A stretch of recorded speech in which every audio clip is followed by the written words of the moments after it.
అందరి నమస్కారం అండి. రాష్ట్రంలో కూటమి ప్రభుత్వం ఏర్పాటైన తర్వాత గత ప్రభుత్వంలో వ్యవస్థల్ని ఏ విధంగా దుర్వినియోగం చేశారో, స్వలాభం కోసం ప్రభుత్వ ఆస్తిని, ప్రజల ఆస్తుల్ని ఏ విధంగా కొంతమంది ఊహించని విధంగా రాజకీయాల్లో అసలు ఇటువంటి సంఘటనలు జరుగుతాయా కూడా అనే ఒక అనుమానం వచ్చే విధంగా అనేక సంచలనమైన విషయాలు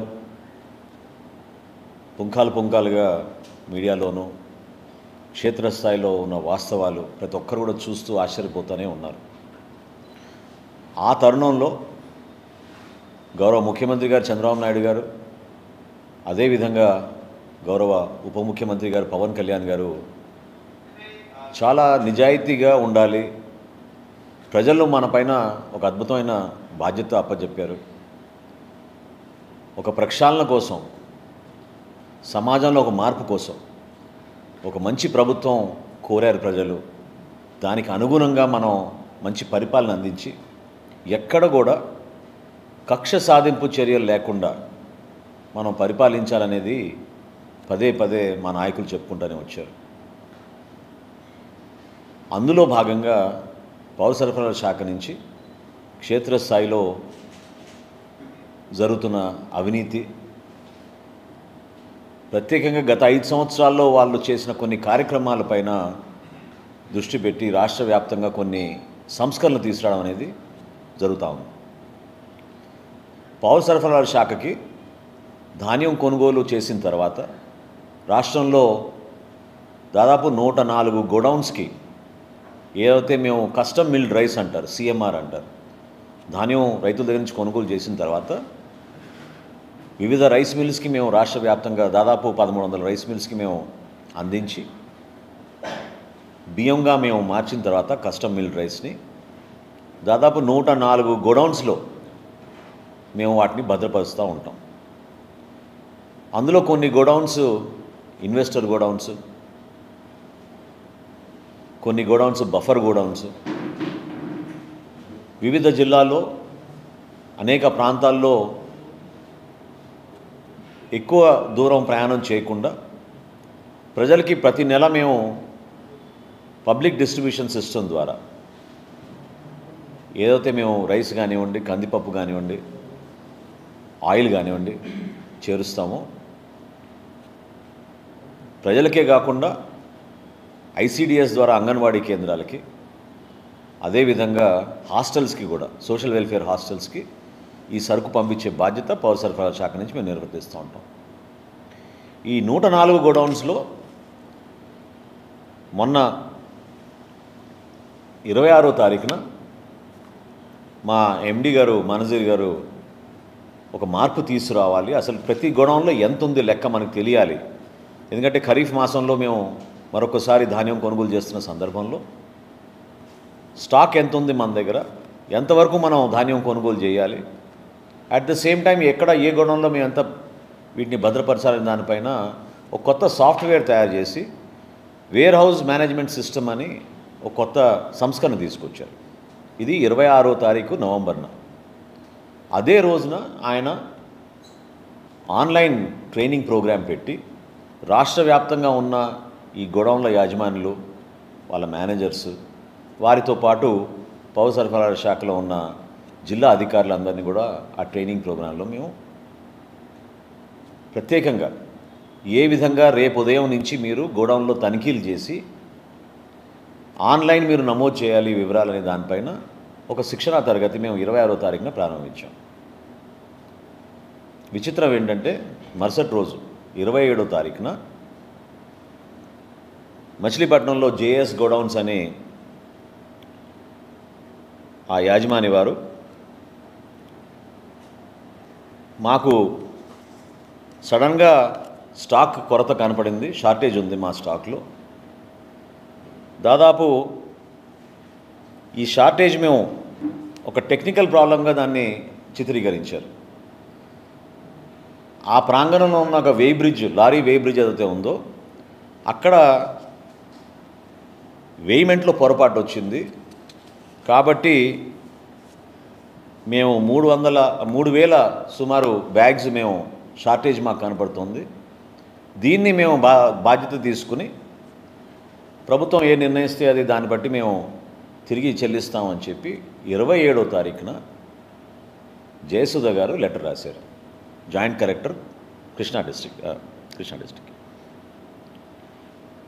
అయితే గోడౌన్లో స్టాక్స్ ఎంత ఉంది, ఏ విధంగా దీనిపైన మేము సమాచారం తెప్పించుకోవాలనే దానిపైన జాయింట్ కలెక్టర్ గారు వాళ్ళ దగ్గర ఉన్న స్టాక్ రిజిస్టర్స్ని బట్టి, బుక్ బ్యాలెన్స్ని బట్టి ఒక ప్రిలిమినరీ రిపోర్టు మా సివిల్ సప్లైస్ కార్పొరేషన్ ఆఫీస్కి డిసెంబర్ 4వ తారీఖున పంపించడం జరిగింది. అందులో ప్రిలిమినరీగా 185 మెట్రిక్ టన్నులు అంటే సుమారు 3,708 బ్యాగ్స్ బియ్య బస్తాలు షార్టేజ్ వచ్చిందనేది ఒక ప్రిలిమినరీ రిపోర్టుగా వాళ్ళు నిర్ధారించి పంపించారు. సివిల్ సప్లైస్ కార్పొరేషన్ ఎండీ గారు ఇమీడియట్గా 10వ తారీఖున ఇది మిస్అప్రాపరేషన్ జరిగింది కాబట్టి గైడ్లైన్స్ ప్రకారంగా డబుల్ ద పెనాల్టీ వేయాలి, ఇమ్మీడియట్గా ఈ గోడౌన్ని బ్లాక్ లిస్ట్ చేద్దాం, అదేవిధంగా వీళ్ళపైన క్రిమినల్ చర్యలు తీసుకోమని పోలీసులకి ఎఫ్ఐఆర్ కూడా రిజిస్టర్ చేసేటట్టు కంప్లైంట్ ఫైల్ చేయమని ఆయన ఆ రోజు ఆదేశాలు జారీ చేయడం జరిగింది. ఇది డిసెంబర్ 10వ తారీఖున. డబుల్ ద అమౌంట్ అని ఎందుకు అంటున్నానంటే ఎప్పుడైనా క్షేత్రస్థాయిలో మేము పోయి పరిశీలించినప్పుడు అది పీడిఎస్ రైస్ కానివ్వండి, లేకపోతే గోడౌన్లో షార్టేజ్ ఉన్నా కానివ్వండి, 1 మెట్రిక్ టన్ కన్నా ఎక్కువ ఉంటే ఖచ్చితంగా మాకున్న చట్టం ప్రకారంగా అమౌంట్ని డబుల్ చేసి మేము వాళ్ళ దగ్గర నుంచి ప్రొసీడింగ్స్ ఇష్యూ అయ్యే విధంగా చేస్తాం. సో 10వ తారీఖున మేనేజర్ గారు లెటర్ రాసిన తర్వాత 12వ తారీఖున జాయింట్ కలెక్టర్ గారు ఒక కమిటీని వేశారు. అందులో ఆర్డీఓ గారు, అదేవిధంగా పౌర సరఫరాల శాఖ నుంచి డిస్ట్రిక్ట్ సివిల్ సప్లైస్ మేనేజరు మరియు లీగల్ మెట్రాలజీ విభాగం నుంచి అసిస్టెంట్ కంట్రోలర్, ఈ ముగ్గురితోటి ఒక కమిటీ వేసి ఇంకా డీటెయిల్డ్ ఎంక్వైరీ చేసి మీరు రిపోర్ట్ సబ్మిట్ చేయమని 12వ తారీఖున పౌర సరఫరాల శాఖ నుంచి మేము ఇచ్చిన ఆదేశాల మేరకు జిల్లా కలెక్టర్ గారు, జాయింట్ కలెక్టర్ గారు కొత్త టీంని వేసి పంపించారు. ఇది దేనికోసం అంటే రేపటి రోజున రికవరీస్ ఏ విధంగా చేయాలి, పెనాల్టీస్ ఏ విధంగా వీళ్ళపైన వేయాలి, కొంచెం డీటెయిల్గా ఎంక్వైరీ చేయమని మేము కోరడం జరిగింది. 13వ తారీఖున నోటీస్ జారీ చేశారు ఈ యాజమాన్యానికి. 16వ తారీఖున మీ గోడౌన్ ఇన్స్పెక్ట్ చేయబోతున్నాం, మీరు దయచేసి ఆ రోజున అక్కడ ఉండి మా అధికారులకి మీరు సహకరించండి, గోడౌన్ తనిఖీ చేసి మేము నిర్ధారించుకోవాలని చెప్పి 13వ తారీఖున వీళ్ళు నోటీస్ ఇచ్చారు. ఆశ్చర్యం ఏంటంటే అదే రోజున 13వ తారీఖున హడావుడిగా వారి లాయర్ ద్వారా 13వ తారీఖున వీళ్ళు ₹1,00,00,000 డీడీలు, ఎందుకంటే ₹1,76,00,000 ₹70,56,000 అమౌంట్ పెనాల్టీగా నిర్ధారించాం కాబట్టి అదే రోజున వీళ్ళు ₹1,00,00,000 డీడీలు తీసుకొచ్చి 13వ తారీఖున కృష్ణా జిల్లా జాయింట్ కలెక్టర్ గారికి వారి అడ్వకేట్ ద్వారా వాళ్ళు అందించారు. సరే 16వ తారీఖున సిబ్బంది అంతా వెళ్ళారు. దాదాపు గంటన్నర పైన అక్కడ వేచి ఉన్నా కూడా వీళ్ళు ఎవరు రాలేదు, తలాలు కూడా తీయలేదు. చివరికి అధికారులు పర్మిషన్ తీసుకుని తలాలు పగలగొట్టి పంచనామాకి లోపలికి వెళ్ళి సిద్ధమైనప్పుడు ఈ యాజమాన్యం తరఫున అడ్వకేట్లు వచ్చారు, ఇంకెవరు రాలేదు, అడ్వకేట్లే వచ్చారు. పూర్తి స్థాయిలో విచారణ జరపడానికి కోసం వీళ్ళు రికార్డ్స్ అన్నీ కూడా సీజ్ చేసి బుక్స్ అన్నీ తీసుకున్న తర్వాత ఈ రోజుకి అక్కడ ఉన్న స్టాక్ అంతా కూడా దాదాపు 4,093 బస్తాలు అక్కడి నుంచి మేము mandal level stacking points, MLS points అంటారు, ఈ మండల్ లెవెల్ స్టాకింగ్ పాయింట్స్కి షిఫ్ట్ చేయడం జరిగింది. ఎందుకంటే వీటిని భద్రపరచాలి, వీటిని రేపటి రోజున మళ్ళీ ఈ ప్రజా పంపిణీ వ్యవస్థలో మేము ఈ బియ్యాన్ని ప్రజలకు అందించాల్సిన బాధ్యత మా పైన ఉంటుంది కాబట్టి 4093 బస్తాల్ని MLS పాయింట్కి మేము వాటిని ట్రాన్స్పోర్ట్ చేసాం. ఇది మొత్తం పంచనామా చేసిన తర్వాత వీడియో రికార్డింగ్తో సహా ఈ కార్యక్రమాన్ని చేసాం. అయితే ఆశ్చర్యకరమైన విషయం ఏంటంటే వీళ్ళు ఇచ్చిన ఈ లెటర్లో టెక్నికల్ గ్రౌండ్స్ వలన ఏదైతే పక్కన ఉన్న వేయింగ్ మెషిన్ లారీ వే బ్రిడ్జ్ ఏదైతే ఉందో దాంట్లో టెక్నికల్ ప్రాబ్లం వలన మాకు స్టాక్లో కొరత వచ్చింది, ఇబ్బంది వచ్చింది, అందుకనే మేము ఆ బాధ్యత మేమే తీసుకుంటున్నాం అని వీళ్ళు చెప్పారు. అయితే వీళ్ళు మర్చిపోయారో లేకపోతే ప్రజలకి తెలియదు అనుకుంటున్నారో లేకపోతే ఇన్వెస్టిగేషన్లో బయటికి రాలేదు అనుకుంటున్నారో కానీ వీళ్ళకి ఆనుకుని ఉన్న ఇంకొక వేర్ హౌస్ ఉంది, సత్య వేర్ హౌస్ అని. సత్య వేర్ హౌస్ వాళ్ళని నవంబర్లోనే మేము డీలిస్ట్ చేసాం. సత్య వేర్ హౌస్ వాళ్ళు ఎప్పుడు కూడా ఈ వేర్ బ్రిడ్జ్ గురించి కంప్లైంట్ చేయలేదు. వాళ్ళు ఎప్పుడు కూడా మాకు టెక్నికల్ ప్రాబ్లం ఉంది, మాకు స్టాక్ షార్టేజ్ వచ్చిందని వాళ్ళు ఎప్పుడు చేయలేదు. అంటే ఏ స్థాయిలో వీళ్ళు పోయి ఎవిడెన్స్ని డిస్ట్రాయ్ చేయాలని ట్రై చేశారో ఇదొక ఉదాహరణ. సరే, మొత్తానికి ఎఫ్ఐఆర్ రిజిస్టర్ అయింది. ఈరోజు మనకు వచ్చిన రిపోర్ట్ ప్రకారంగా 243 మెట్రిక్ టన్స్ అంటే 4840 బస్తాలు షార్టేజ్గా నిర్ధారించారు. దీన్ని మనకున్న నిబంధనల ప్రకారం అంచనా వేస్తే 2,23,56,000 రూపాయలు.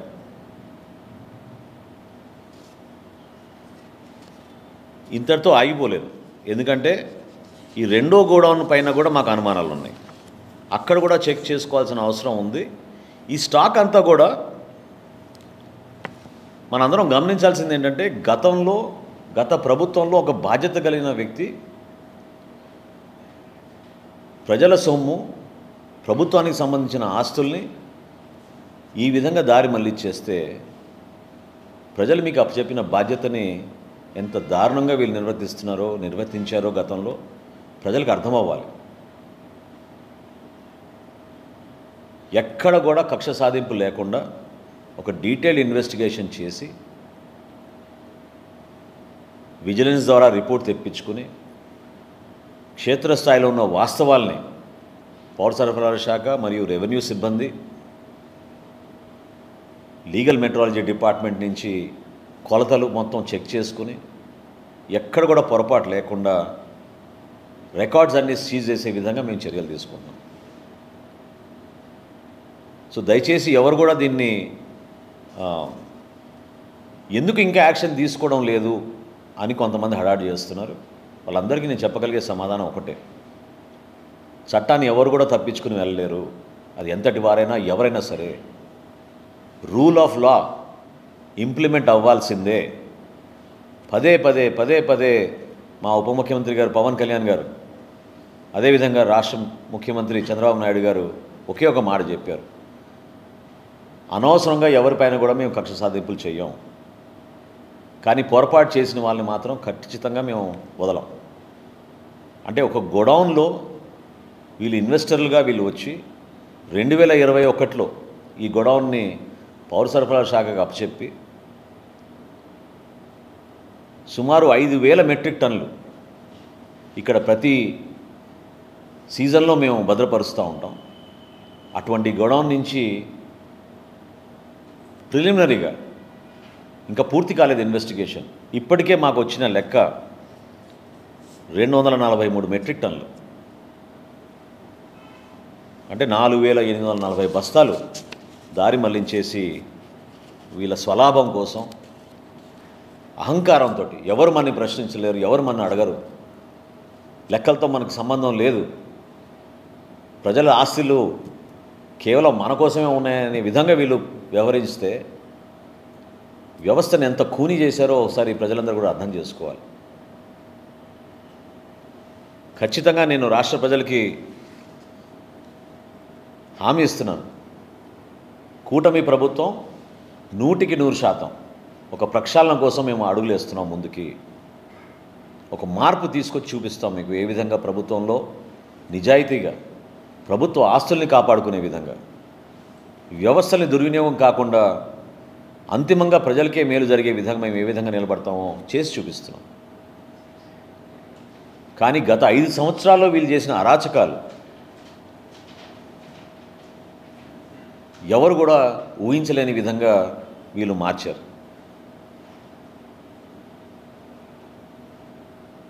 అంటే ఒక గోడౌన్లో ఒక బాధ్యత కలిగిన వ్యక్తులు, కుటుంబం ఈ విధంగా వాళ్ళు కేవలం ఈ రోజున డీడీలు ఇచ్చేస్తే సరిపోతుంది అనుకుంటే ఈ కేసు ఆగదు. ముందు వాళ్ళు ₹1 కోటి ఇచ్చారు డీడీలు. మళ్ళీ హడావుడిగా ఏ రోజైతే ఇన్స్పెక్షన్ జరిగిందో 16వ తారీఖున ఆ రోజున మళ్ళీ ₹70 లక్షల ₹56,800 డీడీలు మళ్ళీ సమర్పించారు. అంటే ₹1,70,56,800 డీడీలు వీళ్ళు ఆల్రెడీ సమర్పించారు. ఖచ్చితంగా మేము ఫర్దర్గా ఇన్వెస్టిగేషన్ జరుగుతున్నప్పుడు వివరాలన్నీ బయటకు వస్తాయి. ఇది రావాలి కూడా, ఎందుకంటే ఇది వ్యక్తులు ఎవరని కాదు, ఇక్కడ వ్యవస్థలో మన ప్రక్షాళన జరపాలి, మార్పు తీసుకురావాలి. అనేక సందర్భాల్లో క్షేత్రస్థాయిలో అధికారులు గతంలో వాళ్ళు చేసిన కొన్ని పొరపాట్ల గురించి బయటికి చెప్పుకోలేని పరిస్థితిలో ఉన్నారు, బెదిరిస్తున్నారు.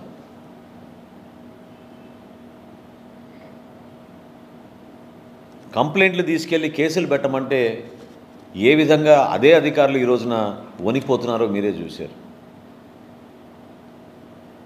ఖచ్చితంగా ఈ ₹2,23,00,000 ఏదైతే ప్రాథమికంగా మేము నిర్ధారించాము ఈ రోజుకి,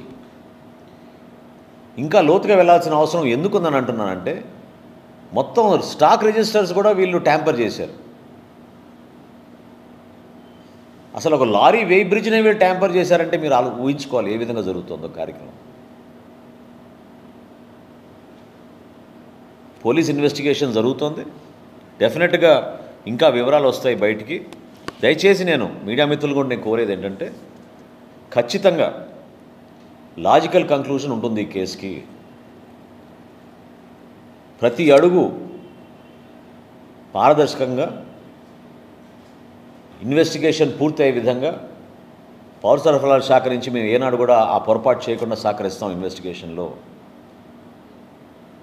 ఇన్వెస్టిగేషన్లో నిమగ్నమైన పోలీస్ వ్యవస్థ, రెవెన్యూ సిబ్బంది, పౌర సరఫరాల సిబ్బంది ముగ్గురు కూడా ఒక కలెక్టివ్ ఎఫర్ట్ తోటి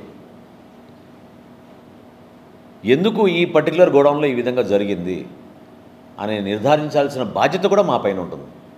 యాజమాన్యం ఎవరైనా అవ్వనండి, దాని వెనుక ఎవరైనా ఉండండి, కానీ అంతిమంగా న్యాయబద్ధంగా, చట్టబద్ధంగా, నిజాయితీగా ఇన్వెస్టిగేషన్ జరిగే విధంగా ఖచ్చితంగా మేము ముందుకెళ్తామని ఈ సందర్భంగా మీకు తెలుపుకుంటున్నాను.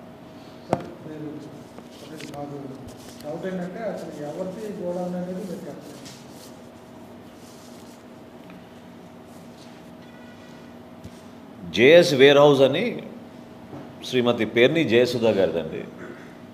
వారు దీనికి ఓనర్స్. దీనికి దాని పక్కనే ఇంకో వేర్ హౌస్ కూడా ఉంది, సత్య వేర్ హౌస్ అని. ఇవన్నీ కూడా రాష్ట్ర వ్యాప్తంగా ఇందాక అన్నట్టు 104 బఫర్ గోడౌన్స్ని మేము చాలా లోతుగా తనిఖీలు చేస్తున్నాం.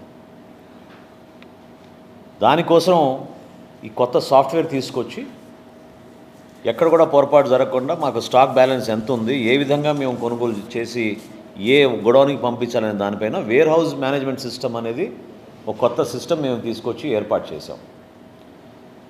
సో ఆ సమయంలో వీళ్ళు హడావడిగా చేసిన తప్పుని వాళ్ళు ఎప్పటి నుంచో గుర్తించారు.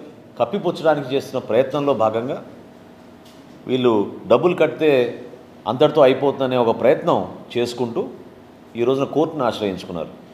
తప్పేం లేదు, కానీ ప్రభుత్వం నుంచి మాత్రం ఖచ్చితంగా we will come out with all the facts. Detailed investigation is going on. ఇందులో ఎక్కడ పొరపాటు జరగదు. దయచేసి మీరు ఎవ్వరు కూడా ఇది సీరియస్గా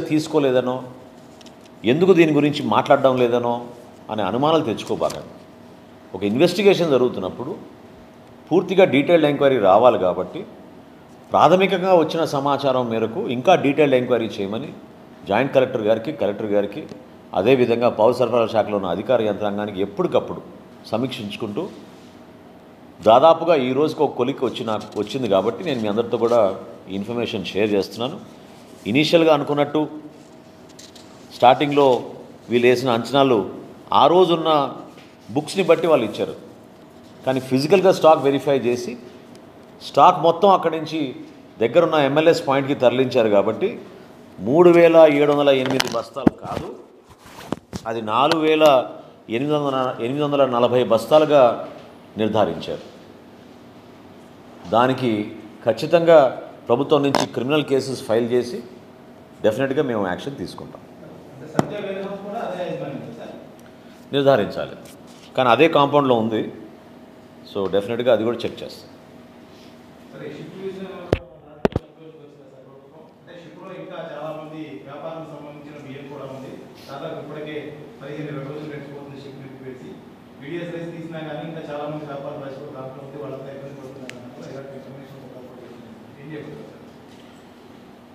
నేను పూర్తిగా ఫాలో కాలేదు, కానీ ఇవాళ కలెక్టర్ గారు కాకినాడలో ప్రెస్ కాన్ఫరెన్స్ పెట్టి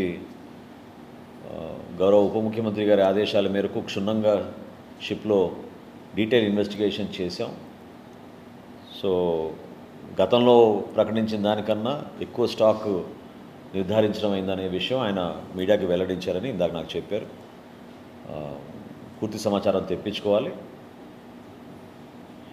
నేను ఇందాక అన్నట్టు చట్టాన్ని ఎవరు దాటి వెళ్ళలేరు. ఖచ్చితంగా మా పరిధిలో ఈ ప్రక్రియలో ఒక ప్రక్షాళన జరగాలని గౌరవ ఉప ముఖ్యమంత్రి గారు, ముఖ్యమంత్రి గారు పదే ఆ విధంగా సలహాలు ఇస్తూనే ఉన్నారు. మా శాఖకి నాకు ఒక మంత్రిగా ఆ బలం కూడా వాళ్ళ ద్వారా నేను తీసుకోగలుగుతున్నాను. సో నిజాయితీగా పనిచేస్తాం. అది ఏ వెసల్ అయినా అవనండి, ఏ పోర్ట్ అయినా అవనండి, ఏ కంటైనర్ అయినా అవనండి, ఏ లారీ అయినా అవనండి, ఎప్పుడైతే మీ దగ్గర PDS రైస్ దొరికిందో ఖచ్చితంగా చట్టపరంగా మేము యాక్షన్ తీసుకుంటాం. మొట్టమొదటిసారి రాష్ట్రంలో PD యాక్ట్ కింద రైస్ స్మగ్లింగ్ కూడా తీసుకొచ్చాం. ఇదివరలాగా 6A చట్టం వాడాం. ఇంకా రాబోయే రోజుల్లో మినిమం 6 months జైలు ఎవరైతే PDS స్మగ్లింగ్ చేస్తారో ఈ రైస్ని, అటువంటి చట్టాలు మేము తీసుకొచ్చాం. ఆ పొరపాటు జరగకుండా ప్రజల కోసం కష్టపడి దాదాపు 13,000 కోట్ల రూపాయలు వెచ్చించే ఈ బియ్యాన్ని ప్రతి కార్డు హోల్డర్కి సక్రమంగా చేరే విధంగా మా శాఖ నుంచి, మా ప్రభుత్వం నుంచి మేము బాధ్యత తీసుకుని ప్రజలకు తీసుకెళ్తాం.